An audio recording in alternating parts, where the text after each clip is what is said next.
अब से हर सवेरे 6 बजे उठकर तुम्हें अपने तानपुरे के साथ तैयार रहना होगा। आज से तुम्हारी संगीत की शिक्षा आरंभ होती है। जी पापा। खुश रहो। और हाँ, तुमने भी अच्छा गाया।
कहो बेटा। क्या मैं आपके साथ मंच पर गा सकती हूँ? नहीं बेटा, अभी नहीं। अभी तुम बहुत छोटी हो, अभी तो तुम्हारी संगीत की शिक्षा आरंभ ही हुई। अभी तुम कैसे गा सकोगी? अभी नहीं। बाबा, बाबा, क्या हुआ? बाबा, एक दिक्कत हो गई है। कैसी दिक्कत? जो हमारे नाटक में नारद मुनि का किरदार निभा रहा था वो आज नहीं आ पाएगा। क्यों नहीं आएगा? उसको तो फिल्म में काम मिल गया है। तो उसकी जगह नारद का किरदार कौन करेगा? बाबा, क्या मैं नारद मुनि का किरदार निभा सकती हूँ? मुझे उनके पूरे गीत याद है। देखना, दर्शकों की तरफ से वंस मोर आएगा। चलो ठीक है, तुम्हें मौका दिया, मगर जाओ जल्दी से तैयार हो जाओ। धन्यवाद बाबा। बाबा, और मेरे रोल का क्या? अगर किसी और को नाटक में से फिल्म में काम मिल जाए तो उसकी जगह तुम कर लेना।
पिताजी की मृत्यु के बाद एक बड़ी समस्या सामने आई। घर में 3 बहनें और एक भाई था। माँ बहुत मायूस रहने लगी कि मेरी मुलाकात मास्टर विनायक जी से हुई। मास्टर विनायक जी वही मशहूर अभिनेत्री नंदा के पिताजी। उन्होंने मुझे कहा कि तुम मेरी फिल्म में काम करोगे। मैंने हाँ कर दी, लेकिन दुर्भाग्यवश उन्हें वो पिक्चर छोड़नी पड़ी क्योंकि उसके प्रोड्यूसर के साथ उनका झगड़ा हो गया था। वो चले गए, मगर मुझे कह गए तुम ये पिक्चर करना और मेरे पास सीधे कोल्हापुर आ जाना। मैंने एक फिल्म कंपनी खोली है। बस जैसे तैसे मैंने वो फिल्म पूरी की। उसमें 2-3 गाने गाए थे और मुझे 300 रुपए मिले थे। मैं चली कोल्हापुर। अब उन्हीं की कंपनी में उनके साथ काम करने लगी। लेकिन विनायक जी बिल्कुल मेरे पिता समान थे, इसीलिए उन्होंने मेरी शिक्षा पर विराम नहीं लगाया। उन्होंने मेरी मुलाकात उस्ताद अमान अली खान साहब से करवाई और अमान अली खान साहब उस समय के बड़े मशहूर गायक थे। उन्होंने मुझे शिक्षा देना शुरू किया, लेकिन सौभाग्यवश फिर बुरा हुआ। उन्हें पाकिस्तान जाना पड़ा। फिर मेरी शिक्षा वहीं रुक गई। लेकिन दोबारा विनायक जी ने मेरी मुलाकात उस्ताद अमानत खान साहब से करवाई और फिर मैं शुरू हो गई। नरगिस और जिद्दन भाई भी सीखते थे तो मुझे बहुत अच्छा लगता था, लेकिन उन्हें भी इंदौर वापस जाना पड़ा। फिर एक बार विराम लगा। उसके बाद मुझे मिले पंडित तुलसीराम शर्मा जी। वहां मेरा रियाज शुरू हुआ, चलता गया और उन्हें रियाज करती गई। इसीलिए मेरे हर गीत में शास्त्रीयता की झलक है। यूं तो मैं गुलाम अली खान साहब की बहुत बड़ी फैन थी और हमेशा उनके कंसर्ट में सुनती रहती थी, बहुत अच्छा लगता था। मैं एक फिल्मिस्तान में नहीं जाना चाहती, फिल्मों में काम नहीं करना चाहती। मैं तो एक शास्त्रीय गायिका बनना चाहती हूँ। इसीलिए मैंने हर गीत में कुछ न कुछ रागों का प्रयोग जरूर किया।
अरे तुम ऐसे मुंह फुलाकर क्यों बैठे हो? मैं आज से स्कूल नहीं जाऊंगा। आशा, जरा समझाओ तो इसे। अच्छा, तो तुम स्कूल क्यों नहीं जाओगे? मैं जब भी स्कूल जाता हूँ मेरी टीचर मुझे बहुत मारती है। अरे वो इसीलिए क्योंकि तुम होमवर्क तो करके जाते नहीं। अब होमवर्क नहीं करोगे तो मारी पड़ेगी ना। मीना दीदी, ऐसी बात नहीं है। तो फिर क्या हुआ? मैं जब भी स्कूल जाता हूँ मेरी टीचर मुझे बहुत मारती है और वो ये भी कहती है कि या तो तुम नई यूनिफॉर्म लो या फिर कल से स्कूल मत आना। मेरे दोस्त भी मेरा बहुत मजाक उड़ाते हैं और मेरी तो पूरी की पूरी यूनिफॉर्म ही फटी हुई है। अरे तुमने देखा नहीं लता दीदी को स्टूडियो में कितना काम होता है? वो सारा दिन स्टूडियो में रहती हैं और वो तो खुद राशन की साड़ियाँ पहनती हैं। मैंने खुद देखा है, रात को सोते वक्त वो अपनी गद्दे के नीचे साड़ी रखकर सोती हैं। ऐसा क्यों? ताकि ताकि जब वो सुबह स्टूडियो के लिए तैयार हो तो वो साड़ी प्रेस की हुई लगे। और दीदी, मैंने तो ये भी देखा है कि सारे स्टूडियो के लोग टांगे पर बैठ कर जाते हैं, पर लता दीदी पैदल जाती हैं। मुझे तो बहुत दुख होता है। और मैंने तो ये भी सुना है कि लता दीदी सारा दिन स्टूडियो में भूखी रहती हैं। वहाँ से उन्हें जो खाने के पैसे मिलते हैं, उनसे वे हमारी ही जरूरत की चीजें लाती हैं। अच्छा, ऐसी बात है। तुम मेरे जैसे यूनिफॉर्म में उसे वैसा ही रहने देता हूँ। और मैं थोड़ा तुम दोस्तों को, अगर मेरा दोस्त मेरे मजाक उड़ाए तो मैं उड़ा दूँ, और मैं थोड़ी तो टीचर से मार भी खा लूँगा, पर मैं लता दीदी को कभी परेशान नहीं करूँगा। अब तुम्हें कोई भी कुछ नहीं कहेगा, ना दोस्त तुम्हें चिढ़ाएंगे। आज तुम्हारे लिए कुछ लाई हूँ। अरे वाह, नई यूनिफॉर्म! तुम लोग मेरे भाई बहन ही नहीं, मेरे बच्चे हो। अब से तुम्हें कोई कमी नहीं होगी।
आप कुछ गाकर सुनाएंगे?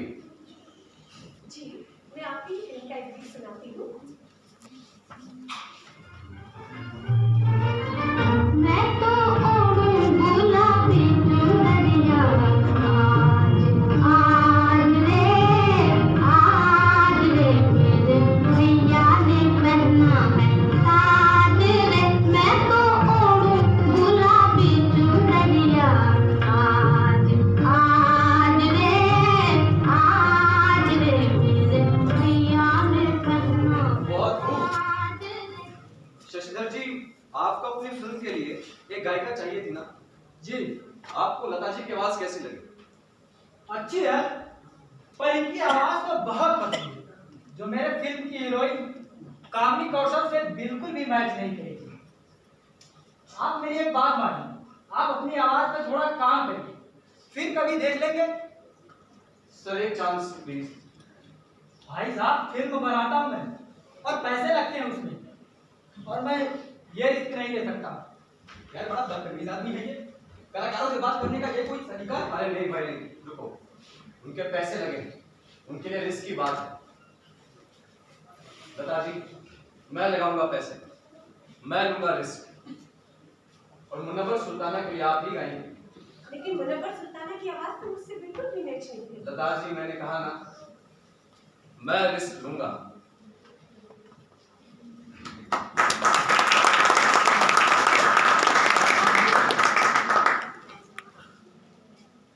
हैदर साहब ने मुझसे गीत गवाए, लोकप्रिय भी रहे।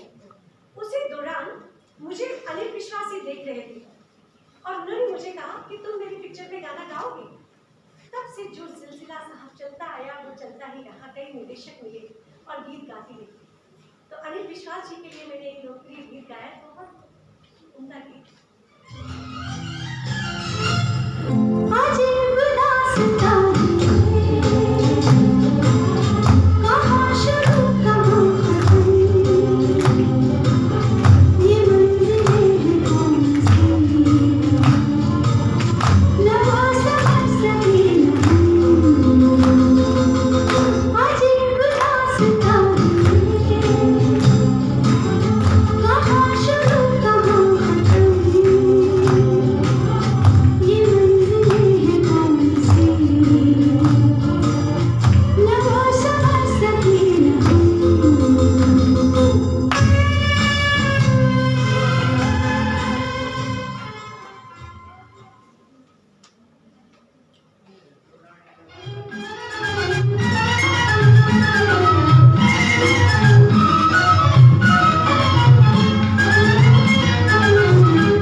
ये लता है, बहुत अच्छी गायिका है।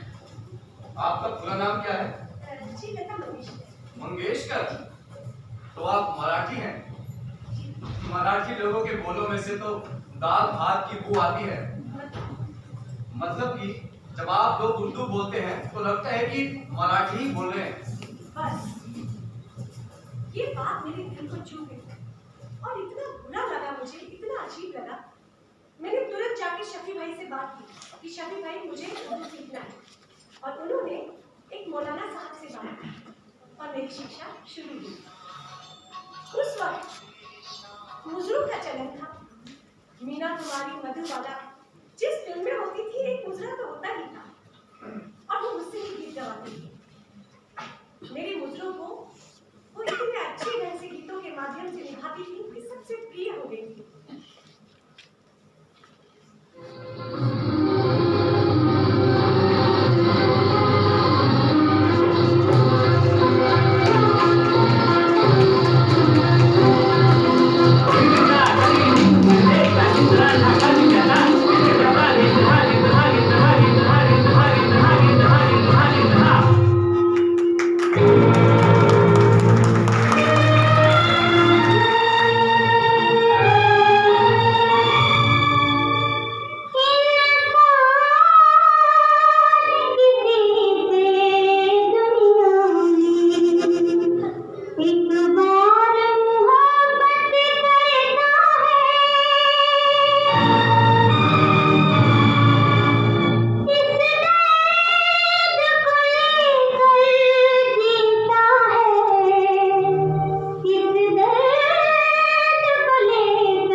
अमृतसर पहुंचते ही बातों में जिक्र छिड़ गया लाहौर यानी पाकिस्तान।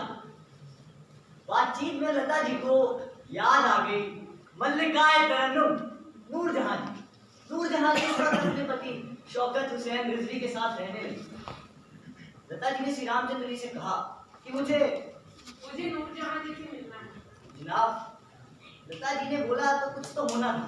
फटाफट से ट्रंक को लगाई गई और दोनों की बातचीत अरेंज करवाई गई। फोन पर आते ही एक दूसरे की आवाज सुनकर दोनों चहक पड़े जैसे दो बिछड़ी बहनों की बात एक अरसे बाद करवाई। बातचीत का यह सिलसिला पूरे 1 घंटे तक चला। सलाम हुए के बाद ना सिर्फ दोनों ने अपनी दास्तानें छेड़ी मगर एक दूसरे को गाने भी गा कर। श्री रामचंद्र जी ने बताया कि लता जी का ये रूप उन्होंने खुद पहली दफा देखा था। इस हसीन पल को वो खुद लफ्जों में बयान नहीं कर पाए। बातचीत का सिलसिला जब फोन पर खत्म हुआ तो लता जी जिद पर अड़ गई और बोली मुझे नूरजहां जी से मिलना है। मगर वो तो पाकिस्तान में है, वहां जाने के लिए पासपोर्ट चाहिए, वीजा लगेगा, तभी वहां जाना हो पाएगा, और ये सब पॉसिबल नहीं। मगर मैं उनसे हर कीमत पे मिलना चाहती हूँ। जानता था लता जी उनसे मिले बगैर अब वापस नहीं जाने वाली, वो जिद पर अड़ चुकी थी। तो जनाब डिस्ट्रिक्ट एडमिनिस्ट्रेशन से बात हुई, लिहाजा पाकिस्तान साइड से भी बात हुई, और हल निकला नो मैन्स लैंड, ऐसी जमीन जिस पर किसी भी गवर्नमेंट का हक नहीं, वहां पर दोनों का मिलना तय है। तो दोस्तों, हिंदुस्तान अमृतसर से निकली पार्श्व गायिका लता मंगेशकर और पाकिस्तान से निकली दिल्ली गायक रणवीर नूरजहां। उधर हिंदुस्तान का दरवाजा खुला, पाकिस्तान का दरवाजा खुला, और दोनों भागते हुए एक दूसरे की तरफ एक दूसरे को देखा और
कहते हैं कि दोनों की मोहब्बत देखकर वहां खड़े सैकड़ों लोगों की आंखें नम रह गई थी। पाकिस्तान में भी लता मंगेशकर जी के गीत सुने जाते हैं, वहां भी इनकी आवाज के बहुत दीवाने हैं। एक बात कही जाती है कि भारत के पास दो अनमोल रत्न हैं, एक तो ताजमहल और दूसरी लता जी की आवाज। पाकिस्तान ने तो ये तक कहा कि आप लता हमें दे दें और कश्मीर ले लें, लेकिन लता जी को भारत से बहुत प्रेम था, वो भारत छोड़कर कभी नहीं जाना चाहती थी। उनके कई गीत भारत के लिए बहुत लोकप्रिय साबित हुए। ऐ मेरे वतन के लोगों जरा आंख में भर लो पानी, ये गीत सुनकर पंडित जवाहरलाल की आंखों में आंसू आ गए।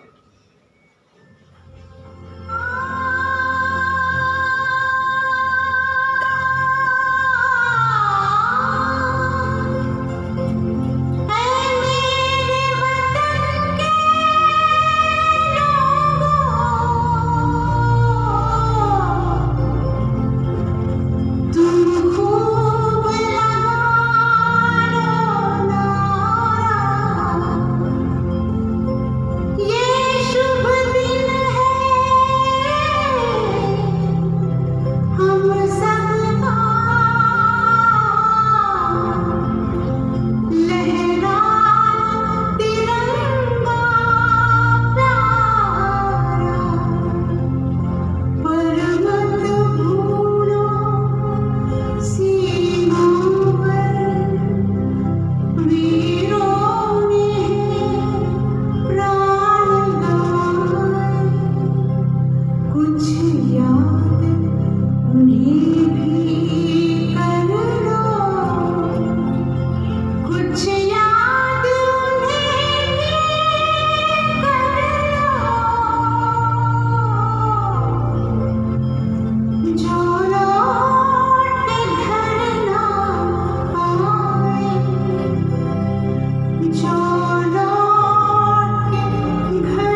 जी सामने से देख रही थी।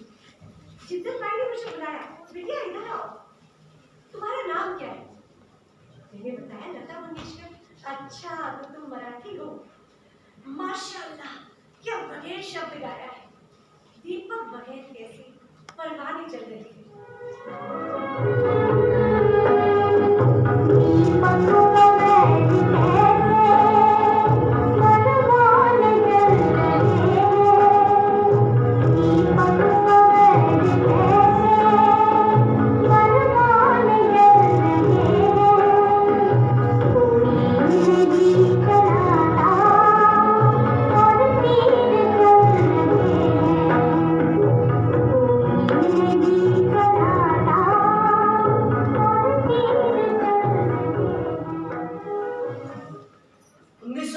की एक फिल्म 20 साल बाद का एक गाना रिकॉर्ड करने से पहले लता जी की तबीयत बहुत ज्यादा खराब हो गई।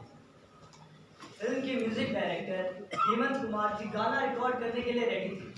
म्यूजिशियन, स्टाफ, स्टूडियो मेंबर्स सभी लोग रेडी थे, मगर लता जी उस दिन रिकॉर्डिंग करने ना जाए। हुआ दरअसल यूं कि सुबह जब लता जी सोकर उठे तो उन्हें लगा कि तबीयत कुछ गड़बड़ है, पेट भी दर्द था। लगा जैसे थोड़ी देर आराम करूं तो शायद बेहतर हो जाए, मगर जैसे जैसे दिन चढ़ता गया वैसे वैसे तबीयत और बिगड़ती गई। उन्हें उल्टियां होने लगी, वो भी हरे रंग की।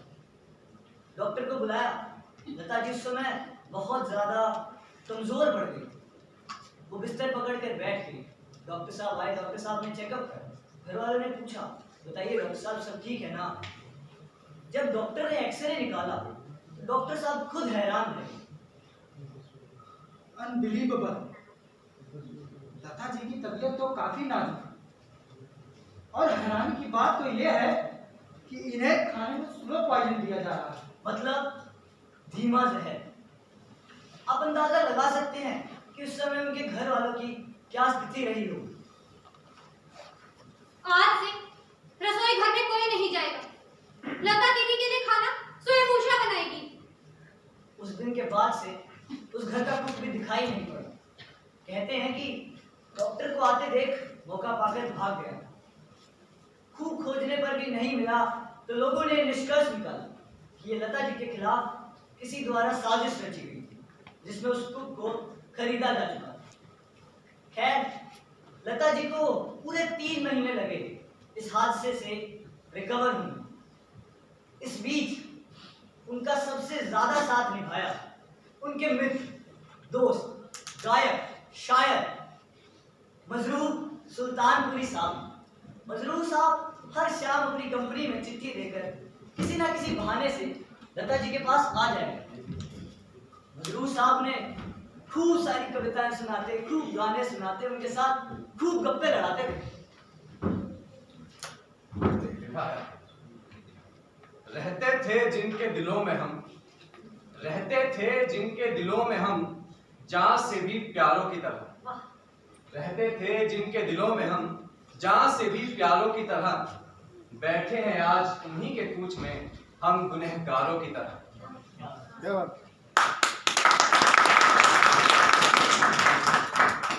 सोचते हैं ले आएंगे तुझसा कहां से, सोचते हैं कि ले आएंगे तुझसा कहां से हम, उठने को उठ तो आए तेरे आसता से। मजरूर साहब लता जी के साथ तब तक रहे जब तक लता जी पूरे तरीके से स्वस्थ ना हो। तो दोस्तों, स्वस्थ होने के बाद लता जी ने जो पहला गाना गाया वो था फिल्म 30 साल बाद का ही कहीं दीप जले कहीं दिल।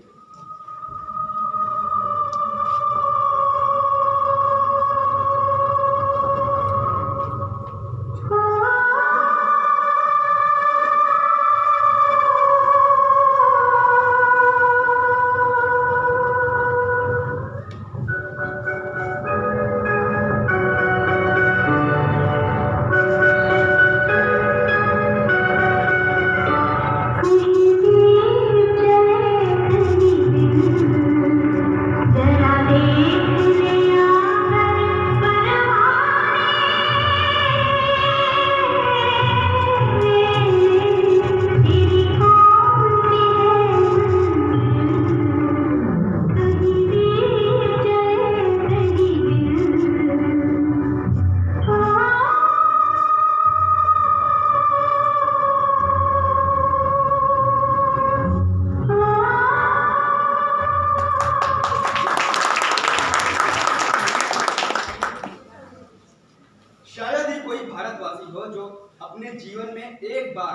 लता मंगेशकर जी के संगीत के प्रेम में ना पड़ा। पहली शताब्दी का उत्तरार्ध सन 1950 से शुरू होता है। लता जी ने अपने सुरों की थाती से गीतों, भजनों, गजलों, कव्वाली, लोकगीतों और देशभक्ति गीतों के माध्यम से जो रोशनी बिखेरी है, उसके अनुपात में कोई कवि, संगीत विश्लेषक या सिनेमा अध्येता अपनी बात मुकम्मल तौर पर पूरी तरह नहीं कह सकता। 1950 से लेकर 2005 तक लता जी ने अपनी गायकी का जादू सारी दुनिया में इस कदर बिखेरा कि लोग उन्हें ही सुनना पसंद करने लगे। लता जी ने अपने हर गीत को एक अलग अंदाज से गाया।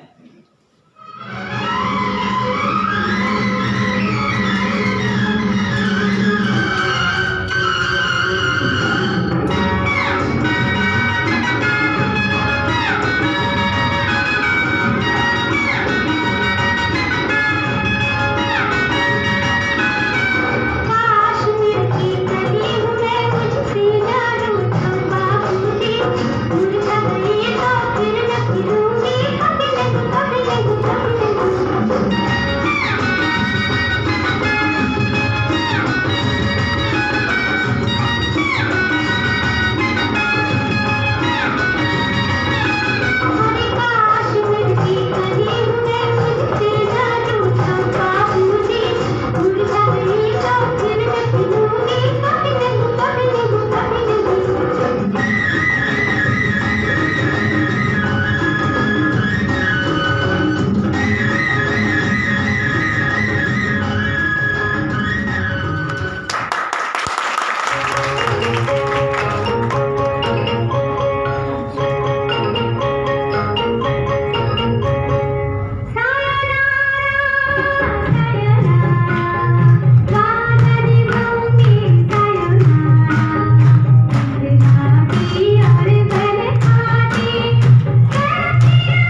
आपकी आवाज से लोगों की सुबह होती है।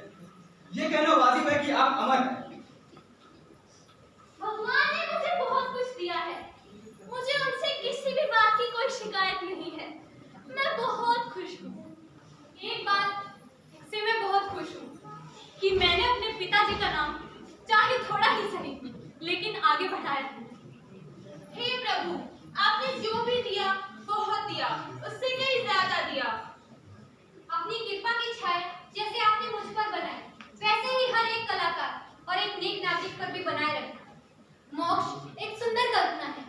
मैं ईश्वर से यही चाहूंगी कि मुझे दोबारा जन्म ना दे। संपूर्णता आंतरिक भाव है।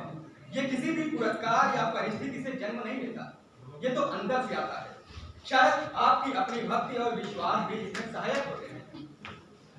लता जी को कई पुरस्कारों से सम्मानित किया गया। सन 1969 पद्म भूषण, 1989 दादा साहब फाल्के पुरस्कार, 1999 Padma Vibhushan, 2001 Bharat Ratna, 2008 life time achievement award. 1999 से 2005 तक राज्यसभा की मनोनीत सांसद रही।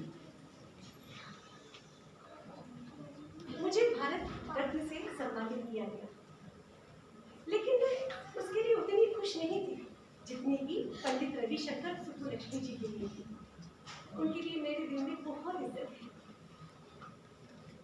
सारे सम्मान यही रह जाएंगे, साथ जाएगा तो आप सभी का प्यार। नमस्कार। कुछ दिनों पहले मैं भारत के प्रधानमंत्री माननीय नरेंद्र भाई मोदी जी का भाषण सुन रही थी। उन्होंने एक कविता की कुछ पंक्तियां कही थी जो मुझे वास्तव में हर भारतीय के मन की बात लगी, और वो पंक्तियां मेरे मन को भी छू गई। उसे मैंने रिकॉर्ड किया है और आज हमारे देश के वीर जवानों को और हमारे देश की जनता को मैं समर्पित करती हूँ। जय हिंद।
इन नन्हे और बड़े कलाकारों से इनका पात्र परिचय करते हैं। बेटा नाम बताएं। जोर से बोलो थोड़ा। तालियां प्लीज।